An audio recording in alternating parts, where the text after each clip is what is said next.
Okay, here we're going to look at finding the true length of a line using the auxiliary view method. So we're going to find a line that we want to find the true length of, and we will project perpendicular to it and then determine its true length by taking measurements from a previous view. So let's have a look at how that's done. We have the planes ABC and BCD in both plan and elevation. Now we will need to ignore this here for now, so this is just for something else. So let's say we want to find the true length of the line AB. So I'm going to do it in both views just to prove that it works. So first off, I'm going to project perpendicular to the line AB in elevation. So I'm going to get my sliding set squares. I'm going to line up and project everything up perpendicular.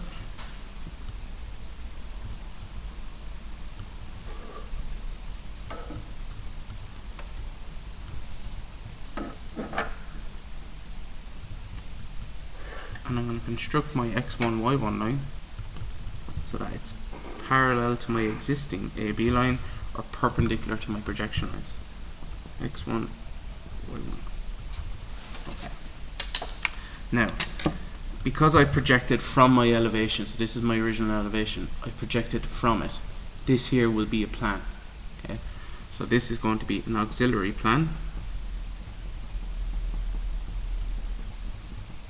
which means I take my measurements from my previous XY line back to my original plan. So I'm going to come back to my previous XY line and then measure back to my original plan. So let's do that. So my point, I'm just going to draw in these projection lines. So when you're taking these measurements, it's good to have the projection lines in so you can get the point of measurement where they cross the XY line. So I need to find the distance B is away from the XY line. So I'm going to put my compass on the XY line, take the measurement, like that, find where B crosses my x1, y1 line, and step it off, and I find my new point B. Same with A.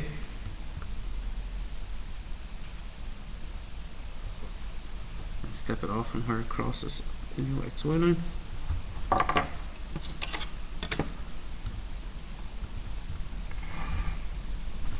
And there is the true length of A1, B1.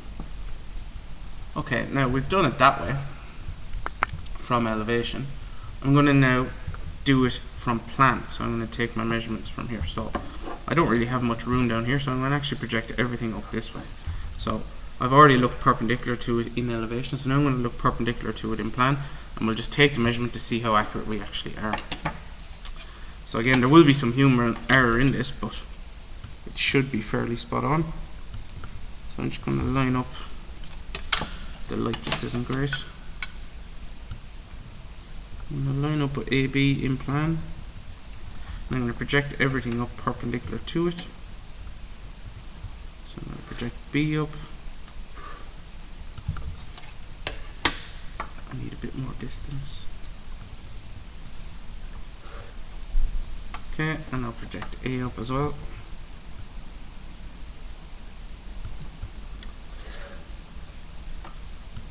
And the last thing, I'm going to create my x1, y1 so that it is perpendicular to my projection lines or parallel to my original AB line. So now this here is projected from plan, so this is going to be an auxiliary elevation, which means I go back to my previous XY line, so from here back to my previous XY line, and take my measurements from my original elevation. So let's do that. So point A,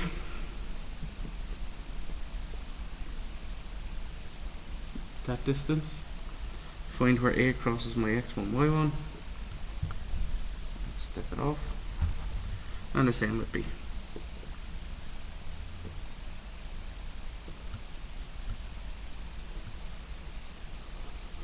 B.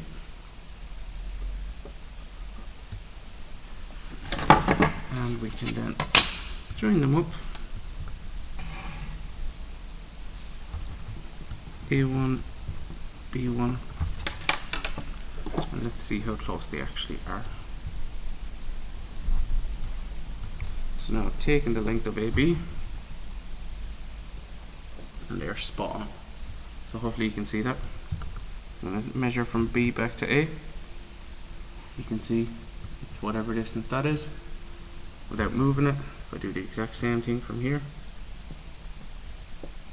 it's the exact same length. It just goes to show that that method works and it's very accurate. So now I have my true length in both of the same line using two different ways, but it's the exact same method. So I've just projected from a plan here and elevation from here to find the true length. Now, one last thing I'm going to just identify. So we've already found the true length of AB. Let's say I wanted to find the true length of BD. So this line here. This is often done in an exam. Have a look. So sometimes you will check if you line up to your XY line and project up your set square, you'll see that BD is parallel. So it's already parallel, which means it's called a level line, or it's a horizontal line. If you have a level line in elevation or horizontal line in elevation, it's going to be automatically a true length in plan. So this already here is a true length, so that's something just to keep an eye out if you're ever in an exam question like this. Okay, moving on, we'll look at doing the dihedral angle and finding the line of intersection.